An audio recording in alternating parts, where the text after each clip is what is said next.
It used to happen now and again. I first remember hearing it when I was just a boy, maybe 6 or 7 years old. I'd been on a stroll through the woods with my mom and her boyfriend, cutting through the park to get to an ice cream shop on the other side of town. "Freddie," the voice said, quietly like a whisper. At that time, I thought it was just my mom's boyfriend, now ex, playing a prank on me. "What?" I asked him. He shrugged. I didn't say anything. The second time it happened, I was 10 years old. My school wasn't far from the forest, and occasionally we'd do our physical education classes out there. This particular time, we were playing capture the flag. I was the flag keeper and exhausted from running, so I found a small spot away from the action to catch my breath. The flag was stuck in my belt and my waist, so I couldn't just grab a breath anywhere. It was easy to steal it from somebody who was quick or quiet enough.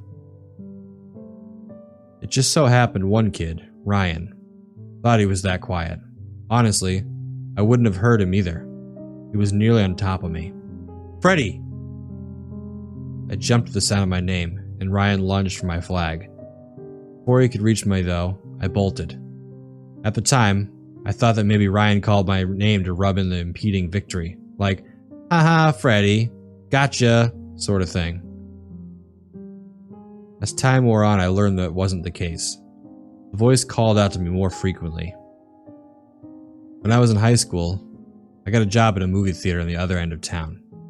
The quickest route to get there was, you guessed it, to cut through the forest path.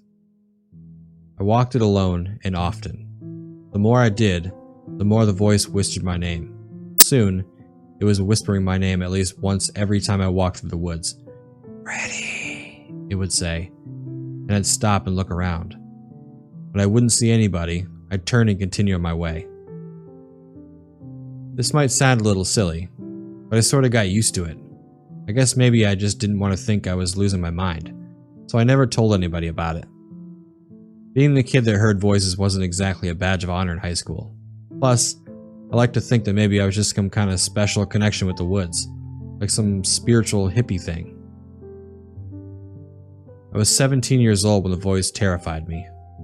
I'd been leaving a late shift at the theater, one much later than I'd ever done before, and had an exam I still needed to study for the next morning.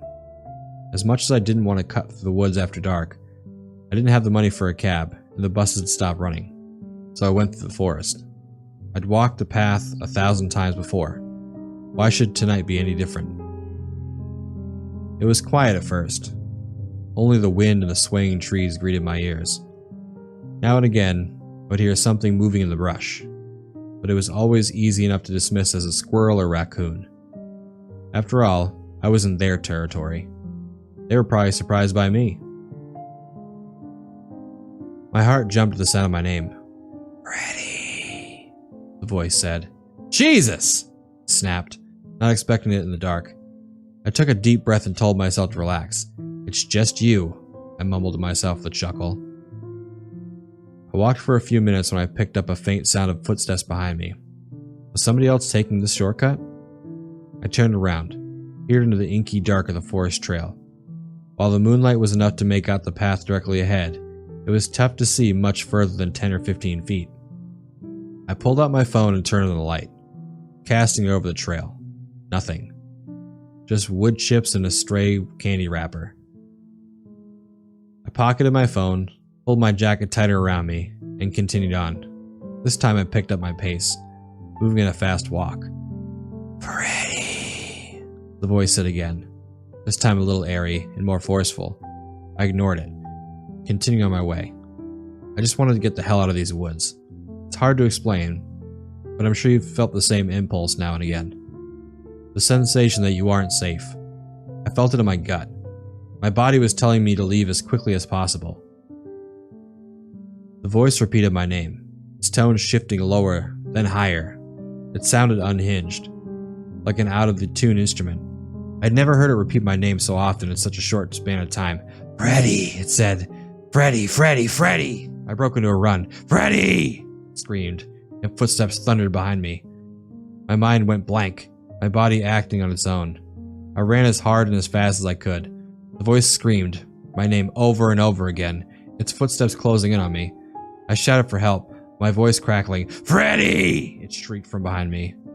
I pulled my phone out and frantically dialed 911. I wasn't sure any longer that I could outrun this thing. Whatever it was, I needed help, desperately. The phone beeped and I heard something answering on the other end. 911, what's your emergency? Something grabbed my shoulder. I screamed and whipped my hand around, connecting with nothing but air but managing to lose my phone in the process. "Leave me alone!" I screamed, throwing everything I had in my sprint. My lungs felt like they were on fire, but I knew the alternative of stopping would be far worse. I heaved breath after painful breath. Tears streamed down my face and my legs burned with exhaustion. I was going to die. I knew it. Then I burst out of the woods. I didn't stop to catch my breath. I didn't stop to look behind me. I kept running until I reached the nearest neighborhood a couple blocks away. That night, I took the long way home, sticking to the best lit streets and only those lined with homes. The voice, whatever it was, didn't follow me beyond the tree line. I'm home now, breathless and still trying to calm down. My mom's not here. She's still at her late shift at the hospital, but I'll tell her everything when she gets back. In the meantime, I contacted the police and they're searching the forest. I don't know what it was whispering my name all those years, but I know one thing. I'm never going back into the woods again. Shit, 1 second. I'm pretty sure I heard the back door open. Alright, looks like I'll have to leave this one here. I just heard my mom call my name downstairs. She must be home early.